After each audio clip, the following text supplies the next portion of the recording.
সমসাময়িক বিষয়ে সচিবালয়ে কথা বলছেন স্বরাষ্ট্রমন্ত্রী সালাহ উদ্দিন আহমদ। আমরা সরাসরি চলে যাচ্ছি সেখানে। আদালত সৃষ্টি করে ফেলা এগুলো ইমোশনালি করা যায় না, এটা বৃহত্তর ক্যানভাসে দেখতে হয়।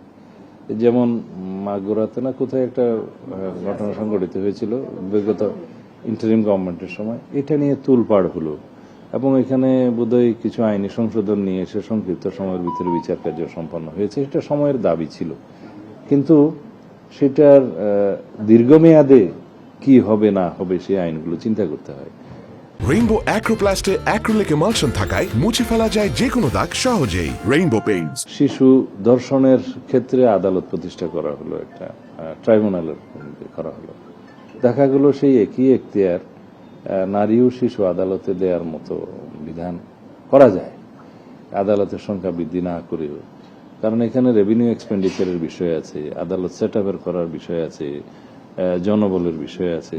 তখন দেখা যাবে যে 64 ডিস্ট্রিক্টে আদালত আমরা করলাম, ট্রাইব্যুনাল করলাম, দেখা যাবে মামলার সংখ্যা কোথাও 2টা, কোথাও 10টা, কোথাও নাই। এগুলো সব বিবেচনায় নিয়ে যেভাবে মানে জননিরাপত্তা নিশ্চিত করা এবং বিচার নিশ্চিত করা সম্ভব, সেভাবে এগুলো আবার করা যায়। কিন্তু ওই সাময়িক সময়ের জন্য জনগণের যে ক্ষোভ, সেটাকে মেটানোর জন্য যদি আমরা সব বিষয়ে দ্রুততম আইন প্রণয়ন করি বা আদালত সৃষ্টি করি, সেই বিষয়টা আমার মনে হয় সকল ক্ষেত্রে সঠিক নয়। একটা বিষয় হলো, আপনি আপনার বক্তব্যে বলেছেন যে রামেশা এই হত্যা মামলা সংক্ষিপ্ত সময়ে তদন্ত করে অভিযোগ দায়ের করছেন। আপনি কি কোনো নির্দিষ্ট টাইম বলবেন যে এই না, আমার কাছে আজকে পুলিশ ডিপার্টমেন্ট থেকে যে কাগজটা দিয়েছে তাতে আমি 164 এর যে ভাষাটা দেখেছি, 164 স্টেটমেন্টে, তাতে করে মূল আসামি তার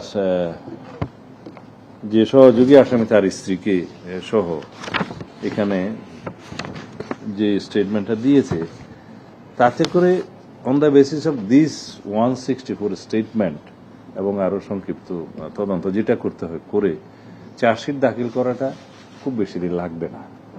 তো সেই ক্ষেত্রে আদালতের কিছু প্রসিডিওর আছে, আসামি পক্ষের আইনি অধিকার আছে, তারা আদালতে হয়তো তার আইনজীবী সময় নেবে, এগুলো সবকিছু বিবেচনায় নিতে হবে।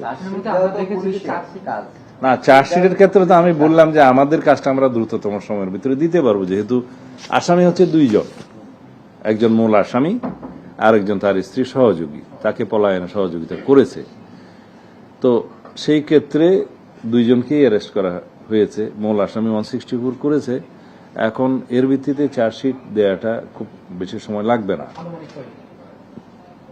এটা তো তদন্তকারী কর্মকর্তা বলবে।